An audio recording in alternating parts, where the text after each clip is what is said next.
Ազգային ժողովում քննարկում են Հայաստանի Հանրապետության հակակոռուպցիոն կոմիտեի 2024 թվականի գործունեության մասին հաղորդումը։ Արթուր Նահապետյանի խոսքերով 2024 թվականին հակակոռուպցիոն կոմիտեում քննվել է 465-ով ավելի շատ վարույթ, քան 2023 թվականին։ Ավելացել է նաև քաղաքացիների կողմից ահազանգերի թիվը, սա խոսում է կոմիտեի նկատմամբ վստահության բարձրացման մասին։ 2024 թվականի ընթացքում հակակոռուպցիոն կոմիտեի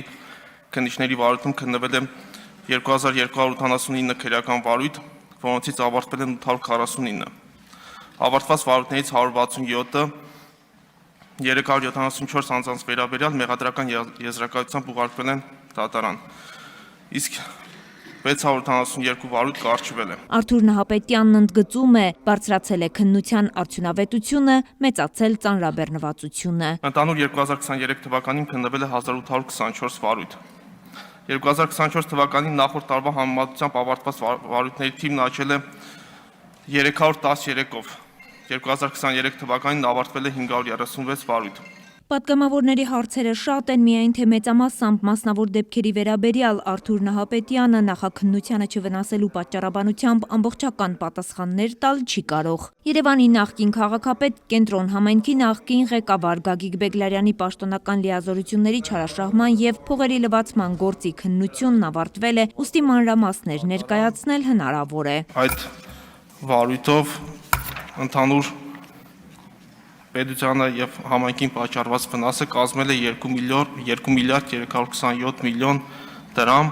եւ խոսքը 27 անշարժ գույքի ուղղակի վաճառքի կամ նվիրատվության կամ ձևական աճուրդների միջոցով օրինականացման վերաբերյալ է, որպես վերջի շրջանում ավարտված դեպք կարող եմ այս դեպքը վկայակոչել։ Թագուհի Թովմասյանը Հայկ Կոնջորյանի կնոջ աշխատավարձի իր խոսքերով թռիչքաձև աճն է արձանագրել։ Եթե Հայկ Կոնջորյանը չլիներ իշխող խմբակցության ղեկավար, արդյոք նրա կինն այս կարիերայի թռիչքը կունենար։ Հայփոստում աշխատում էր 2021 թվականի նրա տարեկան աշխատավարձը ըստ հայտարարագրի 6.8 միլիոն դրամ էր։ Այդ ժամանակ արդեն Հայկ Կոնջյանը դարձավ ֆրակցիայի ղեկավար։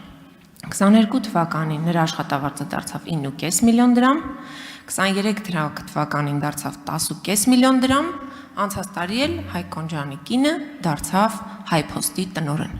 Այս թռիչքաձև աճը արդյոք որևէ աղերս ունի կոռուպցիոն որևէ գործարքի հետ, եւ եթե օրինակ Հայկ Կոնջորյանը չլիներ իշխող խմբակցության ղեկավար, արդյոք նրա կինը այս թռիչքը կունենար, այս կարիերան կկարողանար հաղթահարել։ Ես չեմ կարող ձեր քաղաքական բնույթի հարցադրմանը պատասխանել, համենայնդեպս ձեր նկարագրած դեպքի մասով չեմ կարող ասել նաև նկատել որևէ կոռուպցիոն բնույթի տվյալ ձեր նկարագրածում։ Եթե ունեք այլ տվյալներ հանցանքի վերաբերյալ, ես խնդրում եմ պատշաճ հաղորդում ներկայացնել հակակոռուպցիոն կոմիտեում։ Մարտի 1-ի գործով ակտիվ ապացուցողական եւ վարույթային գործողություններ են կատարվում։ Հակակոռուպցիոն կոմիտեի նախագահը վստահեցնում է, մարտի 1-ի գործը հակակոռուպցիոն կոմիտեի ուշադրության կենտրոնում է։ Այս պահին քննչական կոմիտեի հետ հակակոռուպցիոն կոմիտեի եւ քննչական կոմիտեի քննիչների համատեղ քննչական խումբ է ստեղծվել եւ այս պահին ակտիվ ապացուցողական եւ վարույթային գործողություններ են կատարվում այդ գործով։ Ես կարող եմ երաշխավորել, որ կիրականացվի համակողմանի եւ անաչառ քննություն, սակայն խոստում եւ հավաստիացում որևէ վարույթով ես չեմ պատրաստվում այս ամբիոնից տալ։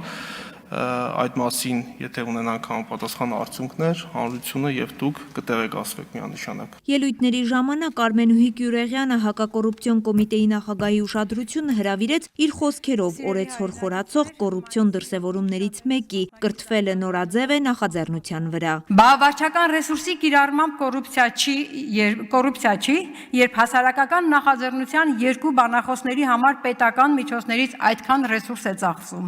Նրանց անվտանգությունը ապահովելու նպատակով։ Որևէ մեկը կարող է մեկ այլ հասարակական շարժում կամ նախաձեռնություն նշել, որի գործունեությունն այդքան պետական աջակցություն ստանա։ Ինչու են պետական կառույցներն ապահովում մասնակիցների ներկայությունը։ Սա դեռ քիչ է, Աննա Հակոբյանը հայտարարում է, թե իրենց արշավի նպատակը մարդկանց տգիտության ճիրաններից ազատելն է։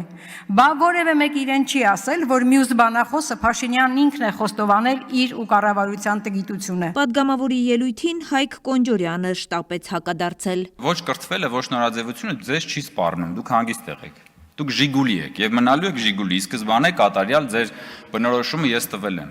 Ես իրեն անձնապես չեմ վիրավորում, ես ձեր մտածողությունն եմ ներկայացնում, պարոն բա չէիք լսում, պարոն Մինասյան։ Պարոն Մինասյան, չէիք լսում Գյուրեղյանի ելույթը։ Չէիք լսում Գյուրեղյանի ելույթը միջև հիմա։ Չէիք լսում։